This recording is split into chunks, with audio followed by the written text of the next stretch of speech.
दोन-तीन गोष्टी फक्त सांगेल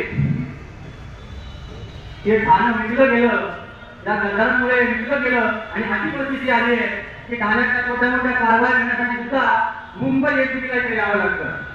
मग ठाणे एसीबी चालवत नाही कोण?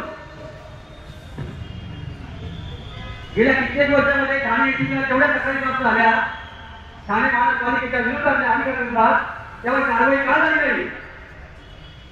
मुख्यमंत्र्यांनी यातून काय शिकवायचंय की तुमच्या ठाण्यात जो काय घटना झाला आहे तुम्ही मुंबईमधून कंट्रोल करू शकतो.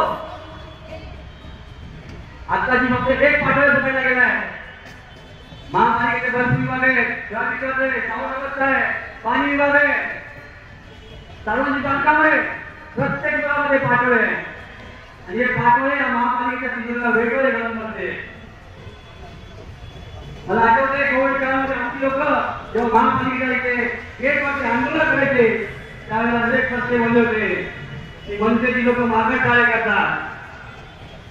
मी गणेश बसकर एवढं सांगू इच्छितो की असं त्याच्या इतिहासामध्ये घडलं होतं, आम्हाला खूप अहंकार झाला होता आणि त्याची जनता मागणा मी टाळली होती.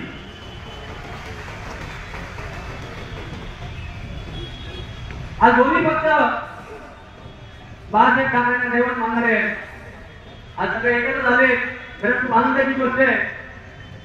आता दिवाळीला तुमच्या सगळ्यांच्या तरी मागच्या वर्षी म्हणजे शिधा एक होता, आनंदाचा शिधा. त्याच्या विजय साहेबांचं नाव घेऊन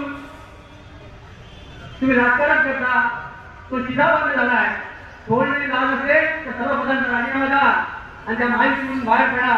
ते फडणवीस नक्की करतायत काय? पण तुम्ही हमारे न्यूज चैनल्स को सब्सक्राइब करें, लाइक करें, कमेंट्स करें, शेयर करें और घंटी का बटन प्रेस करें ताकि आने वाली हर वीडियो और अपडेट्स की नोटिफिकेशन आप सभी को मिलती रहे. जय हिंद, जय महाराष्ट्र.